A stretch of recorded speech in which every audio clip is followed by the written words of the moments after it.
the challenge is like I don't know if you know that study on the cereals allays in the supermarket, and they realize that like after a certain number of boxes of cereals, people get lost and they just don't buy.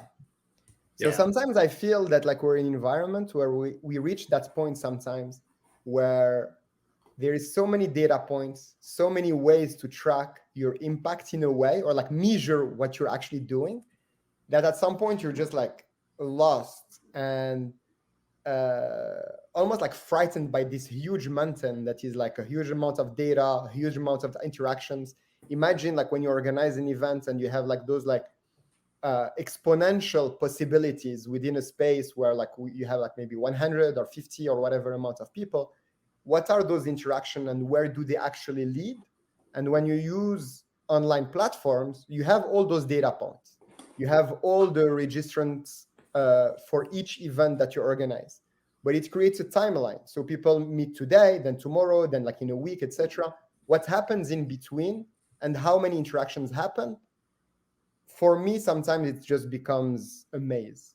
I'm amazed by the amount of data we can get, but it becomes a maze of how to make sense of all that, and also like how to get back to our partners or our sponsors or our clients or whatever your monetary relationship you have with your backers, and what do you present to them, while at the same time you do know that like for statistics you can make whatever you want to express with your data, and there is a huge amount of bullshit in that too, to be honest, and you can tell the data to tell whatever you actually want.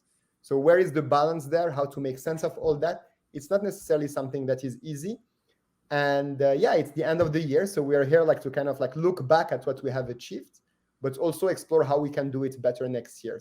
Valentin, why don't you take the hot seat and kick us off? Yeah, so I actually started in nonprofit world, I think straight out of university.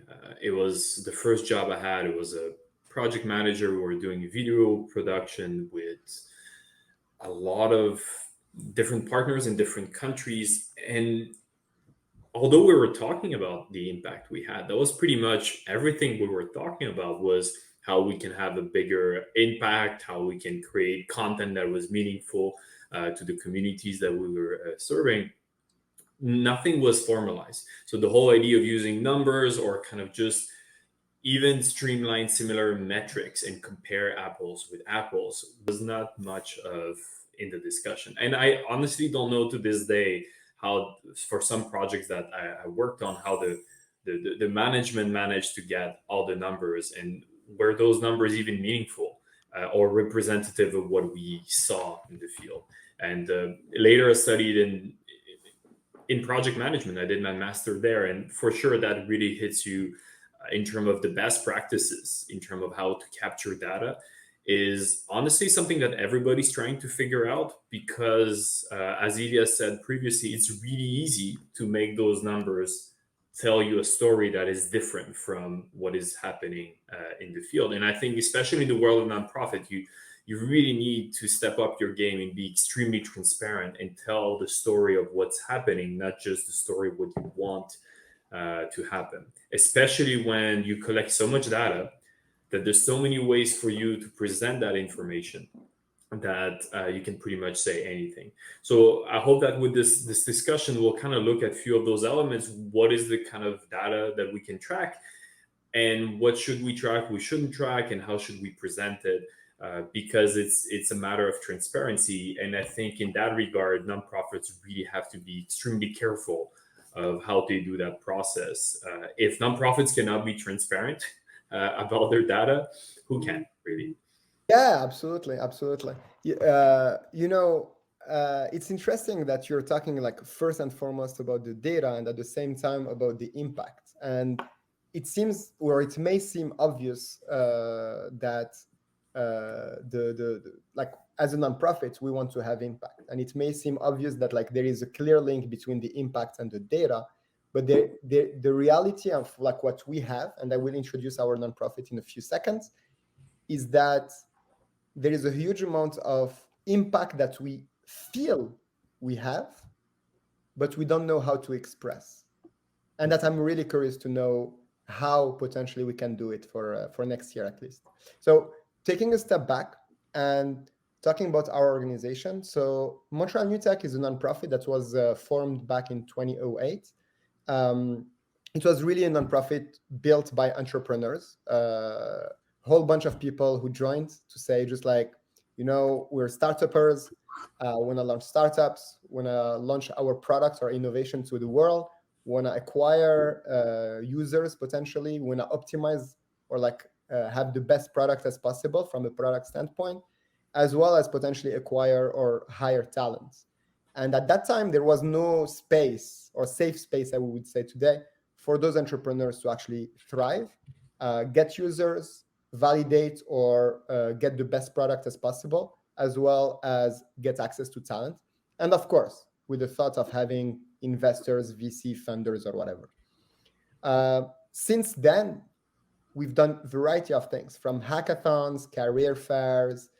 We've even brought corporations to the table because as they are more having an appetite to innovate or to co-innovate, as well as bringing scientists, because we truly believe that having a meaningful impact on the world, we require engineering, science, technology as a lever for such an impact.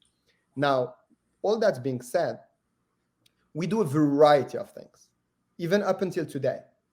We just finished last week our Startup Community Award, where it was an event or an activity really highlighting the contributions of all the volunteers, the people who go beyond the duty line to contribute to our ecosystem. And we know for everybody who contributed and highlighting them, they do have an impact as well. Do we measure it, such an impact? I don't think so. Do they actually have an impact? I am 100% confident.